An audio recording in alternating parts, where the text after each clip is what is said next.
What's up guys؟ درود بر شما برابر. امیدوارم حالتون عالی باشه. خب دوستان عزیز، قراره تو این چنل چیکار بکنیم؟ قراره تو این چنل بنده کلی بترسیم، فکت های ترسناک تعریف کنیم، چالش های ترسناک و هزار فعالیت دیگه. قطعا با دیدن اون شما خواهید ترسید. خب اما توی این ویدیو قراره چیکار کنیم؟ توی این ویدیو قراره راجع به 4 یا 5 پروندی جناحی ترسناک معروف دنیا رو که هنوز هنجابی برای اون پرونده ها پیدا نشده به شما اعلام بداریم. حتما از ما حمایت کنید، چون حمایت های شما برای ما دلگرمیه. خب ویدیو رو لایک کنین، کامنت انگلیسی بذارین، سابسکرایب کنید، زنگوله کنارش هم حتما بکوبید. بزنید ادامه ویدیو. لیتس.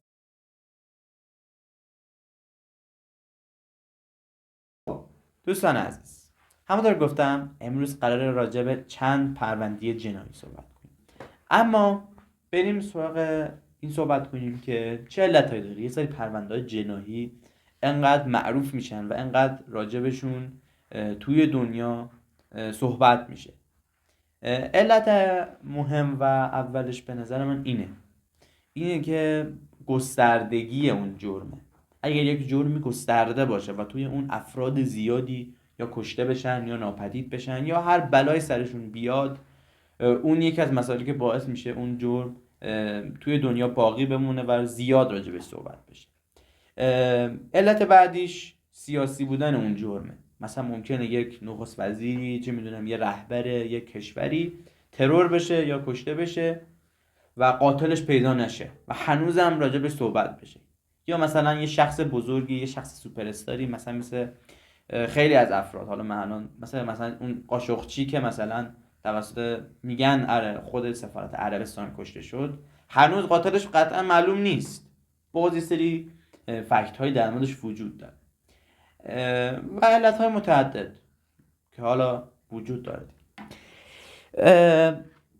میریم سراغ پرونده ها. اولین پرونده معروف پرونده قتل اوژنی کارمنه که تقریبا میشه بگم در اواخر دهه 1970 جسدش که یک پسر جوان هم بوده، این اوژنی کارمن، پیدا میشه و فوق‌العاده این هنوز بحث در دنیا که چی شده و میگن که در شهر، اگر اشتباه نکنم، نیو انگلند بوده. حالا باید ببینیم که چی شده، چه علتی بوده. یک جسدی پیدا میشه، این جسد چی بوده، کجا کشته شده، توسط چه کسی کشته شده، با چه مضمونی کشته شده.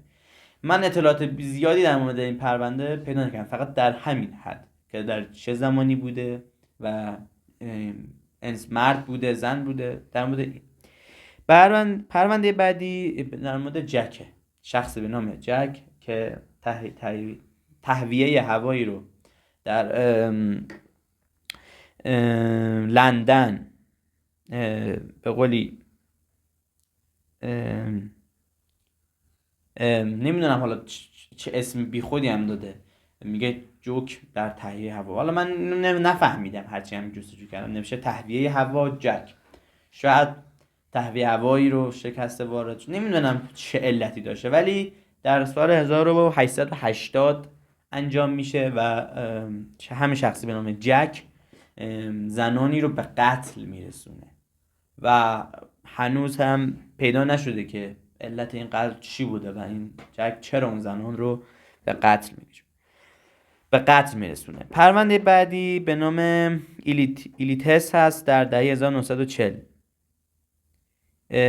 این شخص که توسط یه سری آدمکش‌های حرفه‌ای کشته میشه، در شهر لس آنجلس امریکا جسدش پیدا میشه و معلوم نیست که چرا این جسد انقدر به طور وحشیانه و به طور خیلی عجیب غریب کشته میشه و جسدش اصلا یه بلاهایی سر جسدش آوردن که هر شخصی رو متعجب میکنه و این هم هنوز مورد بحثه، مثل تمامی پرونده‌های قبلی که نام.